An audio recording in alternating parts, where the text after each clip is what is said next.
4S of digital marketing हमने देख लिए और ये भी देख लिया कि उनकी स्ट्रेटजी किस तरीके से डेवलप होती है। अब 5S यानी कि 5th S, last S of digital marketing है सिजल का। आप में से कुछ लोग कभी ऐसे एक रेस्टोरेंट में गए होंगे कि जहां आपने खाना ऑर्डर किया और जब वेटर आपका खाना लेकर आ रहा है तो एक ऐसी डिश में उसने आपका खाना डाला हुआ है कि जिसमें से उसकी आवाज़ आ रही है। That's called the sizzling effect. आप इसी तरीके से डिजिटल मार्केटिंग की जब आप स्ट्रेटजी बना रहे हैं, आप उसमें तमाम चीज़ें एंटर कर दें, प्रोफेशनलिज्म डाल दें, बड़ी खूबसूरत और सेविंग स्ट्रेटजी बना दें, लेकिन जब तक उसमें सिजलिंग इफेक्ट या सिजलिंग फैक्टर नहीं होगा, आपकी स्ट्रेटजी कभी भी कामयाब नहीं होगी। इसीलिए 4 P's ऑफ मार्केटिंग के साथ साथ जब मैं 5S ऑफ डिजिटल मार्केटिंग पढ़ा रहा हूँ, तो उसमें जो सिजल वाली स्ट्रेटजी है उस पर आपने एंड में सबसे ज़्यादा फोकस करना है और अपने तमाम स्टेक होल्डर्स को उसके अंदर इंक्लूड करें।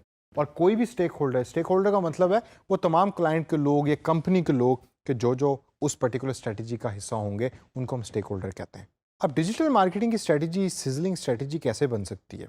वो ऐसी स्ट्रेटजी होनी चाहिए, ऐसी उसमें चीज़ें होनी चाहिए कि जिस तरह वो आपका खाना आया था और वो खाना जिस डिश में आया था उसमें वो उसकी आवाज़ आ रही थी, इसी तरीके से आपकी डिजिटल मार्केटिंग स्ट्रेटजी में से भी हमेशा सिजलिंग की आवाज़ आनी चाहिए। जितना आपका डिजिटल मार्केटिंग स्ट्रेटजी सिजल करेगा, उतना ही ज़्यादा आपका यूज़र बढ़ेगा, उतना ही ज़्यादा कंटेंट आपका पॉपुलर होगा और पॉपुलर होने के साथ साथ ज़्यादा से ज़्यादा यूज़र आपके पेज के ऊपर आएंगे और आपको प्रमोशनल चीज़ें भी मिलेंगी। अब मैं रिसेंटली अगर एक एग्जांपल दूं तो एप्पल ने अपना एक न्यू फ़ोन, आईफोन की नई सीरीज़ लॉन्च की है और उस सीरीज़ का जब वो फ़ोन लॉन्च हुए तो उन्होंने वो फ़ोन्स डिफरेंट जो सेलिब्रिटीज़ हैं यूट्यूब के ऊपर, उनको वो फ़ोन दिए हैं या उन सेलिब्रिटीज़ ने वो फ़ोन ख़रीदे हैं और उसके बाद अपने पेज के ऊपर जाके उन्होंने उसके रिव्यूज़ पोस्ट किए हैं। तो within a week millions of views लोगों ने दिए हैं उन वीडियोज़ को कि जिन्होंने आईफोन को रिव्यू किया है या आईफोन की अनबॉक्सिंग वीडियो को यूट्यूब के ऊपर अपलोड किया है। तो इसी तरीके से वो जो कंटेंट पोस्ट कर रहे हैं उसके अंदर डिफरेंट टर्न्स हैं, डिफरेंट ट्विस्ट हैं। हर जो यूट्यूबर है उसने एक नया फ्लेवर उस अनबॉक्सिंग वीडियो के अंदर डाला हुआ है। फ़ोन भी सेम है, बॉक्स भी सेम है, हर चीज़ सेम है, लेकिन वो जो सिजलिंग इफेक्ट है वो हर यूट्यूबर का डिफरेंट है।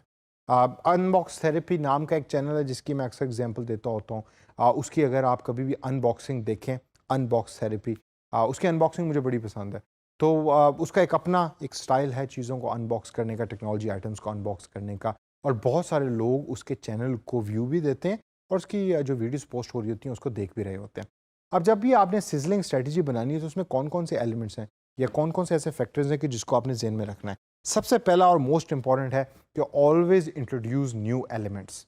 ये ऑलवेज इंट्रोड्यूस न्यू एलिमेंट से क्या मुराद है? फॉर एग्जांपल आपकी वेबसाइट है, आपने स्टैंडर्ड वेबसाइट बनाई हुई है, टॉप के ऊपर आपका नेविगेशन बार है, नीचे आपकी इंफॉर्मेशन आ रही है, कॉन्टैक्ट अस, अबाउट अस, फलाना जो भी चीज़ें होती हैं वो एक स्टैंडर्ड सी आपकी वेबसाइट है।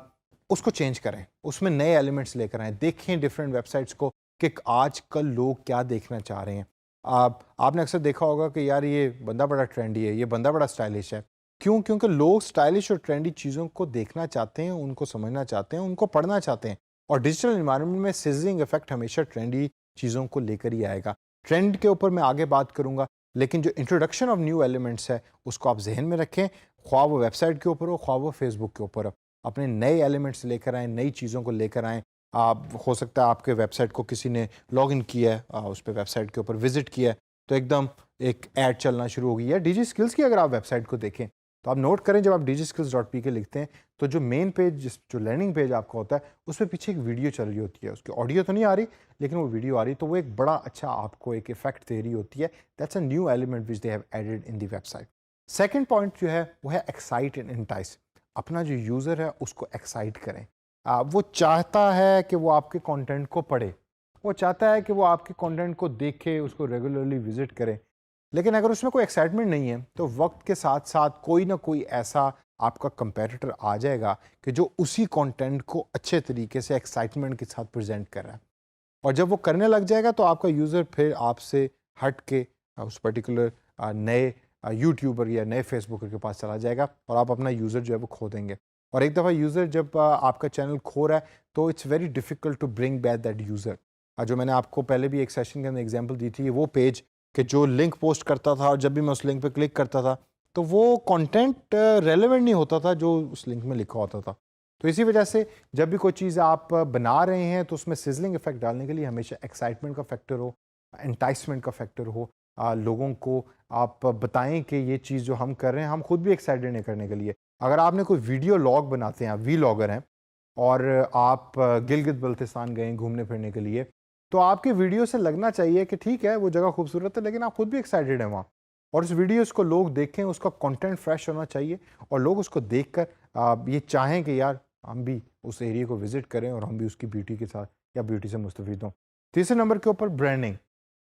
अक्सर डिजिटल मार्केटर्स हैं वो ये समझते हैं कि डिजिटल मार्केटिंग के अंदर ब्रांडिंग का कोई बहुत बड़ा रोल नहीं है, ये पुराने ज़माने की बातें होती थी।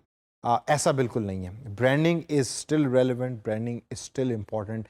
आप अगर एक ब्रांड नहीं बना रहे तो आपके चांसेस बहुत कम हैं कि आप डिजिटल इन्वायरमेंट में सक्सेसफुल हो सकेंगे।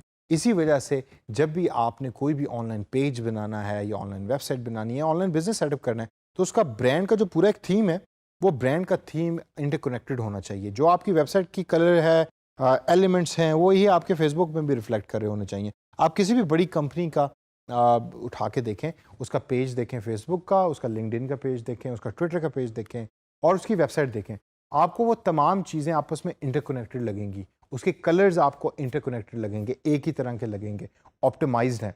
तो और जब भी यूज़र उन चीज़ों को, उन एलिमेंट्स को विजिट कर रहा होता है, तो वो उन ब्रांडिंग की एक्सपीरियंस को, ब्रांडिंग के एसेंस को समझ भी रहा होता है और उसको अंडरस्टैंड कर रहा होता है, और जिससे वो अपना एक्सपीरियंस गेन करता है। तो इसी वजह से जो ब्रांडिंग का एलिमेंट है उसको कभी आपने भूलना नहीं है। एक अच्छा ब्रांड ही जो है वो आपको एक अच्छा डिजिटल मार्केटर भी बनाएगा और आप जिस क्लाइंट के लिए या कंपनी के लिए काम कर रहे हैं उस कंपनी को भी ऑटोमेटिकली प्रमोट करेगा। Always make modern and trendy content, ये तो मैं हमेशा से कहता हूँ, लेकिन modern and trendy sizzling strategy भी आपकी होनी चाहिए। देखें कि नया तरीका क्या है। आजकल लोग चाय तो पीना चाहते हैं, लेकिन क्या चाय के साथ कोई और ऐसी चीज़ है जिसको ब्लेंड करना चाह रहे हैं? मैं आपको एक एग्जांपल देता हूँ। लाहौर के अंदर एक बड़ी मशहूर रोड है, मेन रोड है। मैं गया, खाना खाने गया रेस्टोरेंट के अंदर। जब मैं बाहर निकला तो मैंने देखा कि लेफ़्ट साइड के ऊपर एक चाय का ढाबा है। वो एक नॉर्मल ढाबा है जिसमें प्याली के अंदर वो चाय को सर्व करते हैं, लेकिन उनकी सर्विंग स्टाइल इतनी अच्छी थी कि मैं वहाँ गया और मैंने 200 रुपये चाय के कप के पे किए। वो एक प्याली में आपको चाय देते हैं, आप कुर्सी पे बैठ के चाय पीते हैं रोड के ऊपर, और उसके बाद फिर आप उठ के आ जाते हैं, लेकिन उसके उन्होंने मुझसे 200 रुपये चार्ज किए। अब वो एक्सपीरियंस जो था वो बहुत अच्छा था। एक तो मौसम भी उस दिन बहुत अच्छा था, लेकिन उसका चाय बनाने का स्टाइल, फिर जिस तरीके से उसको प्याली में डाल रहे हैं, ओवरऑल जो लोग वहाँ बैठे हुए थे, जो म्यूज़िक था, जो एम्बियंस था, और वो चूँकि मेन रोड पे था तो उसकी एक अपनी फीलिंग आ रही थी। तो वही चाय का कप कि जो आपको एक स्टैंडर्ड ढाबे से मिलता है, और बेताशा ढाबे आपको रोड के गिर्द नज़र आते हैं जो शायद आप कभी जिसके ऊपर तवज्जो भी नहीं देते, उसी चाय को कप को उन्होंने मॉडर्न और ट्रेंडी किया और लोग उनको 200 रुपये देते हैं, और वहाँ अच्छा खासा रश था और लोग वेट कर रहे थे कुर्सी के लिए, टेबल के लिए। इसी तरीके से आप में तो जो लोग जीटी रोड पे रेगुलर ट्रैवल करते हैं, वहाँ अगर आप देखें तो मैकडॉनल्ड्स जो है वो साहिवाल के करीब ओपन हुआ है, जिधर बेतहाशा रश होता है। अब बंदा ये कहता है कि यार साहिवाल के करीब जीटी रोड के ऊपर उस जगह के ऊपर मैकडॉनल्ड्स खोला है, ये तो कभी चलेगा ही नहीं। लेकिन वहाँ आप जब भी जाएँ तो देखते हैं कि वहाँ इतना रश है, लोग हैं, लेकिन their professionalism is still the same. So it's modern and trendy and people know that we want a clean food, so they actually go to McDonald's. हालांकि मैं ज़रूरी नहीं कि मैकडॉनल्ड्स का खाना अच्छा है और जो बाकी रास्ते में ट्रक के रेस्टोरेंट है, क्योंकि मुझे तो ट्रक स्टॉप्स हैं वो ज़्यादा पसंद है, तो उनका खाना, उनकी दाल, it's much better than McDonald's food. लेकिन मॉडर्न एंड ट्रेंडी वही चीज़ जो आप प्रेजेंट कर रहा है, आपका कंपेटिटर प्रेजेंट कर रहा है एक अपने अंदाज के अंदर, उसको मॉडर्न बनाएं, उसको ट्रेंडी बनाएं, और देखें कि वो आपका यूज़र जो है उसको किस तरीके से पढ़ना चाह रहा है। और लास्ट के अंदर स्टाइलिश इन कम्युनिकेशन, जो चीज़ आप प्रेजेंट कर रहे हैं, ये ब्रांडिंग का एलिमेंट इसमें बहुत इंपॉर्टेंट है। एक बिलबोर्ड आपने लगाया, अपना डिज़ाइन आपने बनाया, डिजिटल बिलबोर्ड जिसको हम कहते हैं, वो अगर स्टाइलिश नहीं है तो वो उसकी कोई अट्रैक्शन ज़्यादा नहीं होगी। इसी तरीके से जब आप कम्युनिकेट कर रहे हैं अपने यूज़र के साथ, उसको भी स्टाइलिश बनाएं, उसको देखें कि आपका यूज़र किस तरीके से बात करना चाह रहा है। आपको अगर याद हो तो अक्सर पहले हम फ़ोन किया करते थे कंपनीज़ को, तो उनका जो बोलने का अंदाज़ होता था, वो तरीका होता था, वो बड़ा नफीस होता था, नफासत से बात करता था, और वो एक अजीब सी टोन में, अजीब सी उर्दू में आपसे बात किया करते थे। जबकि आजकल जब आप कंपनियों में कॉल करते हैं तो उसी कैजुअल टोन में बात कर रहे होते हैं जिस कैजुअल टोन में आप उनसे बात करते हैं, and it has become more natural.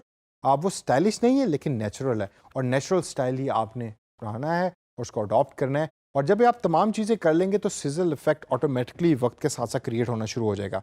और सिजल इफेक्ट जब क्रिएट होगा तो आपका यूज़र आपके प्लेटफॉर्म पे रहेगा भी, वो नए यूज़र्स को भी लेके आएगा और ऑटोमेटिकली आपका डिजिटल मार्केटिंग प्लान सक्सेसफुल हो जाएगा।